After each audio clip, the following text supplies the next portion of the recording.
What's up, guys? Today is not a normal book club video. Today is going to be a tag that I was tagged in. And quick update, I'm currently reading Schadenfreude still. I'm about 60 or so pages in. Really confused. A lot's going on.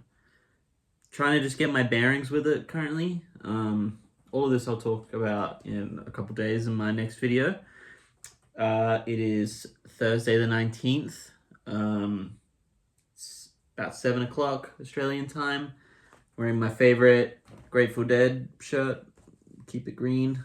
Yeah, and I've been tagged in this Filmtastic February Tag, which I don't know if I've ever mentioned. I really like movies and going to the pictures. I really, enjoy all that stuff. And I have a lot of movie recommendations, I guess, and thoughts on films and whatnot. So I thought I would do this tag.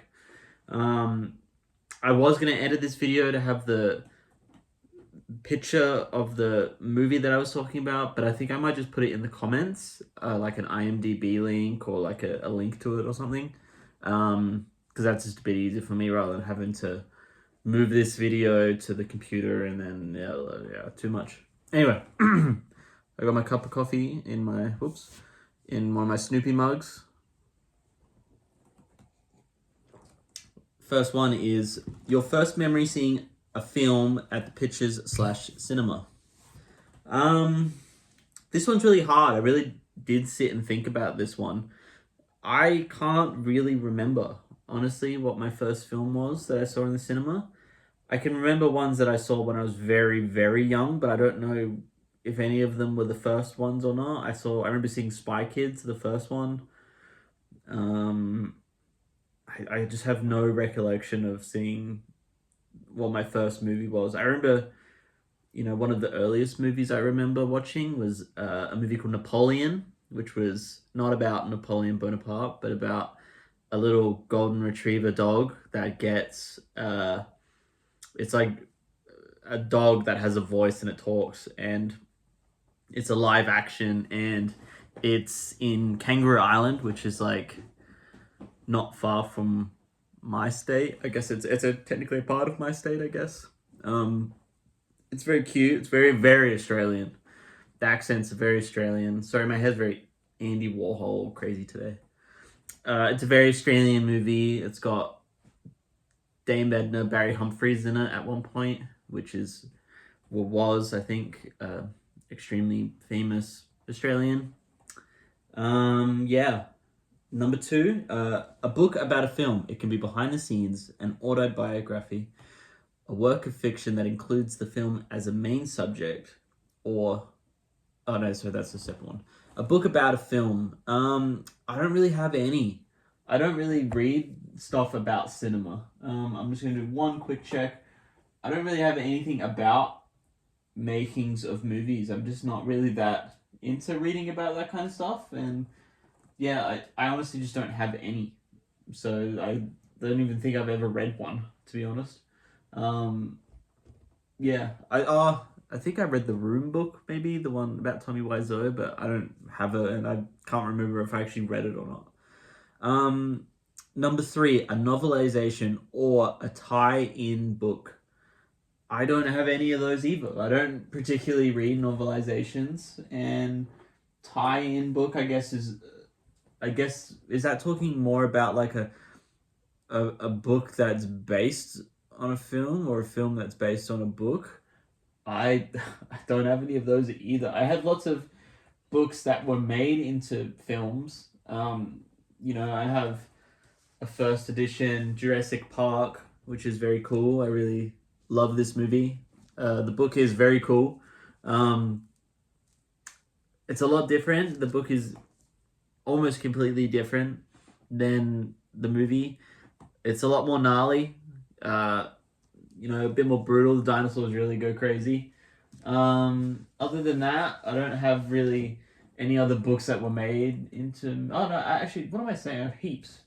One of my favorite books ever, which was a book that changed my life completely, was Into the Wild by Jon Krakauer. This was made into a movie by Sean Penn, I'm pretty sure, directed it. Has Emile Hirsch in it. Incredible movie. This changed my life. I went to Alaska. I went to this first time ever traveling in when I was very young. I was like, I don't know, 20 something. And I think I was like 21. It was my first time going to America, and I went to Alaska and changed my life. I absolutely love it. Into Thin Air was also by John Krakauer, which was made into a movie. It was called Everest, which is very good. Hilariously, I watched that in Alaska when I was there.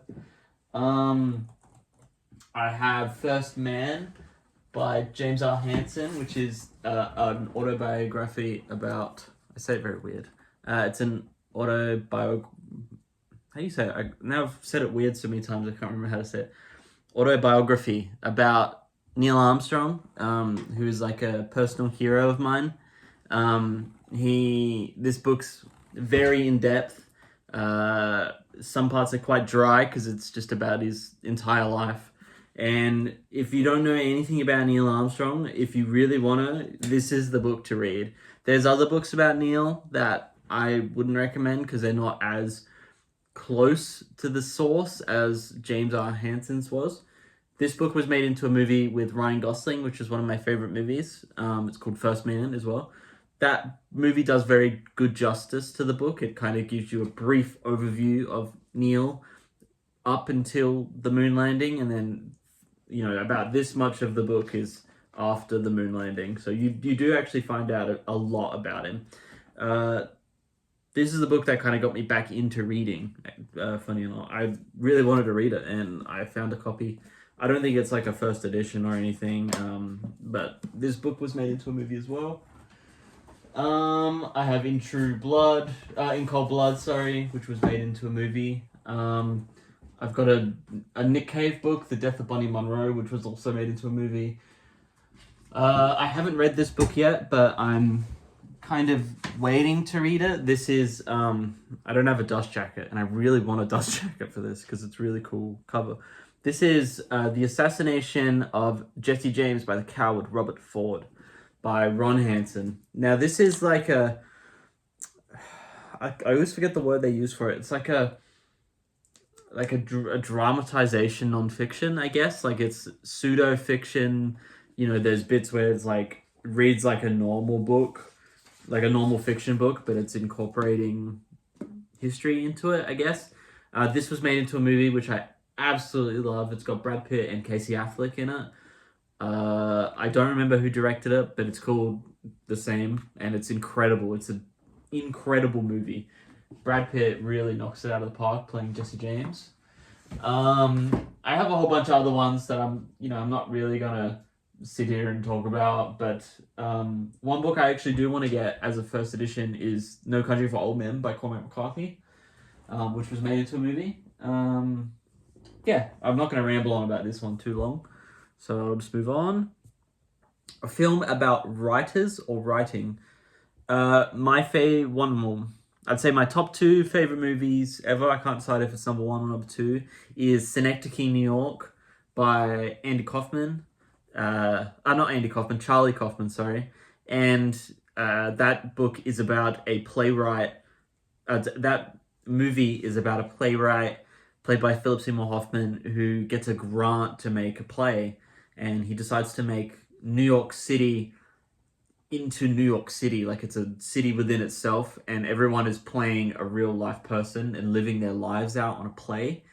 Absolutely incredible movie. It's the namesake of this channel. It's, I don't know how to describe it.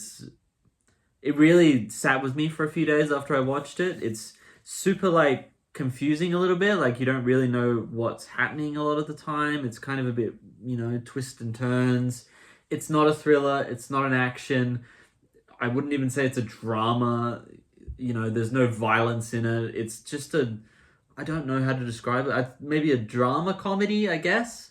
But this entire city lives in New York City and lives their lives out on the play, and Philip Seymour Hoffman is constantly directing the people to like, no, you've got to do this, and you need to be more, this just happened to you, live your life out. It was a really impactful movie for me. I remember when I first saw it, I was like, oh, that was stupid. And then I was still thinking about it 3 days later. I was like, man, that movie was really good. That was really, really good. And I just couldn't stop thinking about it. Charlie Kaufman is one of my favorite directors. He did, I think he wrote Eternal Sunshine of the Spotless Mind, which is one of my favorite movies as well. He wrote a book called Antkind, which I'm planning to read this year. But yeah, that's a film about writers or writing. Also, I recently watched Capote, by the same director who did Moneyball, but I can't remember his name. Which also stars Philip Seymour Hoffman, which is about Truman Capote writing in cold blood, and I thought it was pretty good. I didn't really mind it. I thought it was quite good. The only other one I can think of at the top of my head that I have, but I haven't read yet, is I can't remember the name of the book. It's something about on the road, or something happened on the road, or something like that. It's about David Foster Wallace and David Lipsky, when they're traveling together for the book promotion of Infinite Jest and the conversations they had. It's got Jason Segel and Jesse Eisenberg. It was very good. Okay, a film that brings back fond memories. I wouldn't say really. I guess it's fond. I look back on it. Any movie that's kind of had an effect on me, I I call that a fond memory. I saw After Sun in cinemas. But who directed After Sun? After Sun, which stars Paul Mescal. It was directed by Charlotte Wells. Charlotte Wells. She made this incredible movie about a father and daughter on a holiday to Turkey. But it's replayed through the daughter's memories of the trip. And I remember seeing that movie, and at the end of the movie, I just was weeping. I was crying so much, and it was so emotional for me. And I look back on that, I'm like, wow, that movie really affected me. It was so beautiful that I just couldn't stop. I was just like, oh my god, this movie is so incredible. And I look back on that, I'm like, that was a moment I saw a movie that really moved me. Number 6, a film that made you want to read the book.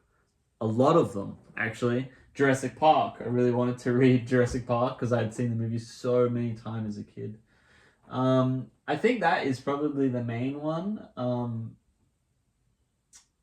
Yeah, I honestly just think it is Jurassic Park. I'd always wanted to read this because I'd seen the movie so much as a kid. Because, when I was a kid in the 90s, it was like, this was the toy to have, was all the dinosaurs and whatnot.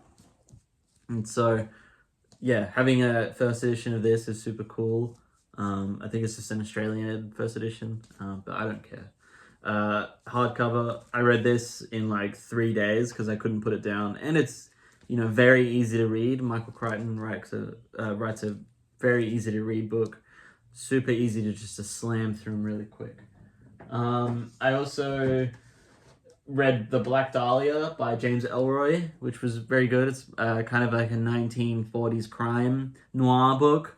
The book is really good. The film is absolutely terrible. So bad. The movie was just awful. Just terrible pacing, terrible acting. Yeah, but the book is very good. I really like that because I like my kind of 1940s to 1970s kind of Americana kind of writing, so that book really suited me. Number 7, a book that made you want to watch the film. Capote. I was really excited to watch the movie because it had Philip Seymour Hoffman, who's my favorite actor. And so I really put off watching the movie until I'd finished reading it. And so I think that's the most recent one I've really wanted to read and to get through so I could watch the movie. Other than that, I want to watch the Thomas Pynchon movie. I've read the book by Thomas Pynchon, Inherent Vice. I didn't love the book, but I think the movie might be pretty good, I've heard. Okay, number 8. Films based on a book/story that bear no resemblance to a source. Films based on a book/story that bear no resemblance to the source. Man, I mean, honestly, kind of Jurassic Park again. It was really not anything like the movie. Um, yeah, I maybe. Oh, I guess shout out Mike for his banned books one. But I have two books here. Also this one. Yeah. So I have three books here. Sorry, the first one I'm going to say is American Psycho by Bret Easton Ellis. This is a banned book in Australia. You actually have to be 18 years old to buy this book, and it comes wrapped in black plastic because they're not allowed to display it. This book is really bad. This book sucks. It's the rare time that I had read this and gone, this is just not good. And the movie was miles better. So good. And it doesn't look anything like this. Like, it's kind of, you can see the outlines of the sketch, but the movie is just completely different and completely better. The next one I had is The Shining by Stephen King. I read this a very long time ago, so I really can't remember, but I know that, again, the sketches of the book are here, but in the movie, I think it's just a lot more dumbed down. They get rid of all the ghosts and the spirits and the house as an entity, all that kind of stuff. So I think that's more of a dumbed down version. And then also The Beautiful Boy by David Sheff, which I really love. They made this into a movie, which is more about the son's book of this scenario. It's about, this is a father's perspective on his child who gets addicted to drugs. And then the son also wrote a book about his experience during that time as well. So it's a really good to have a back and forth kind of copies of the book. And I thought this book wasn't as close to the film Beautiful Boy as the son's book Tweak was. So that's that. Sorry, my laptop's just gone silent. 9. Recommend 5 films. I have a Letterboxd account, which I log all my movies into that I've watched. And so I'll put that in the bio so people can see. But I have a list of favorite films here. So number 1, Synecdoche, New York. Number 2, After Sun. Number 3, First Man. And then I had David Cronenberg's Crash, which is a bit raunchy, but I really liked that movie, which is based on a book by J.G. Ballard, which is about people that kind of get addicted to getting into car crashes and it becomes like an erotica thing for them. So I'm not going to recommend the first 3 because I've already mentioned those, but just give me 1 second and I will change this to my favorite movies that I've watched. I recommend 5 films. Okay, so I have, some of these are classics that everybody loves, and some of these are a bit kind of unknowns. So I have Planes, Trains, Cars, and Airplanes with Steve Martin and John Candy. I watched that recently, and such a fun movie. It's actually, pardon me, it's actually free to watch on YouTube, which I thought was really fun. And I watched it the other night, and I absolutely loved it. I thought it was so fun. John Candy is such a great actor, and Steve Martin, really, really likable. Yeah, that's free on YouTube if you search it up. The next movie I'll recommend is, I'll say Whiplash. I think if people subscribe to the channel, people know that I love jazz. I love, kind of that 1950s jazz, 1960s jazz. And Whiplash is about a jazz drummer student that's trying to kind of break in. It's a very famous movie. It's easy to find everywhere. It's super popular. Very good movie. Very well done movie. I'll put Brokeback Mountain because I have the book. Actually, I do have oh no, the book came first, then the movie came. Sorry. I have Brokeback Mountain. I love this movie, despite all the drama and the hate this gets because of people that are against homosexuality. For me, I don't particularly care. You live your life the way you want to live it. I don't. It doesn't affect me. This movie is so beautiful.